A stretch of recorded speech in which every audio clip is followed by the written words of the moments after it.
naman, pansit. Nagisa muna tayo ng bawang. Saan yung sibuyas? Okay, sibuyas. Chicken. Sibuyas. Okay, halo-haliin natin.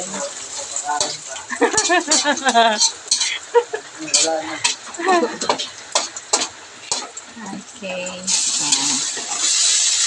Ayan natin chicken. Chicken.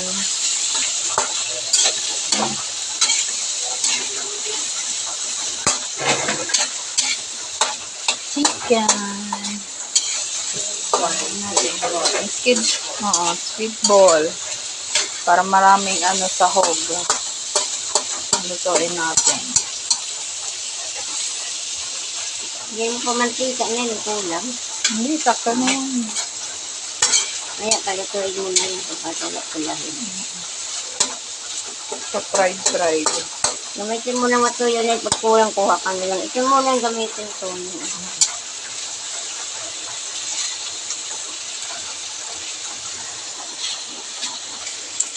Yan, nilagyan na ng squid ball. Tama na yan. At konting mantika dahil sa naubusan na siya. Okay.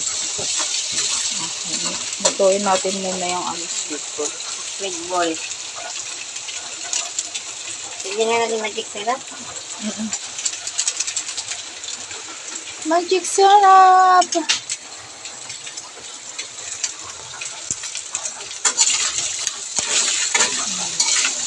Natin para maluto yung squid ball. Yung chicken, pinakuluan na kasi yung chicken. Yung tahong. So, ayan. Pinakulo ang manok. Yan ang isasabaw para masarap. Mamaya. Ayan. Pinakuluan. Yung tuyo mo naman na yung tuyo. Lagyan mo na tuyo. Alapin kayo, maalat na yung mga yayo.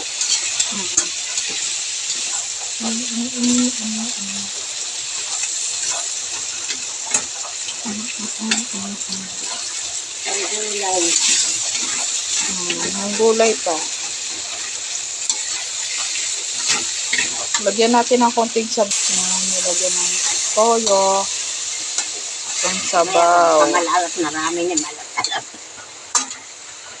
Sabaw, adobo na siya. Adobo muna siya bago siya maging lagyan pagulay. pansit. Ayan, lagyan na natin yung Ayan pala sabaw mo nga sa chicken. Mamaya. Baluhan. Kasi Tanggalin mo na yan. tanggalin ko muna ito. Ayan, lutuin natin yung gulay. Sarap ng gulay.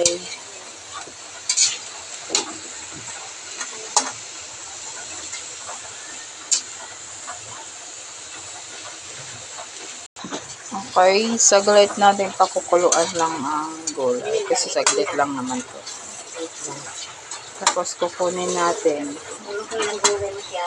Yes, half cook lang.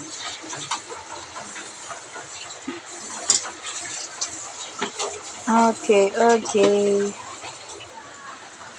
Yan, malapit na siya maluto. Salin na siya dito. Salin na siya. Para yung pansit naman ang lutuin. Nahiwalay na po namin yung gulay. So yan, nilagyan na namin ng sabaw kasi Mabasag dito may sabubo yan. kalahati lang ang aming lulutuin. Yung ating pansit. Kasya na yan. Sakto na. Grabe yung kulo. Yan na, kumukulo na siya. Lalagay na natin yung pansitin. Chat sa akin. Nilagay na namin yung para mahalo na sila. Yay! Halo-haloin. Ano na yan? Okay, tapos na. Ready to serve na siya. Okay.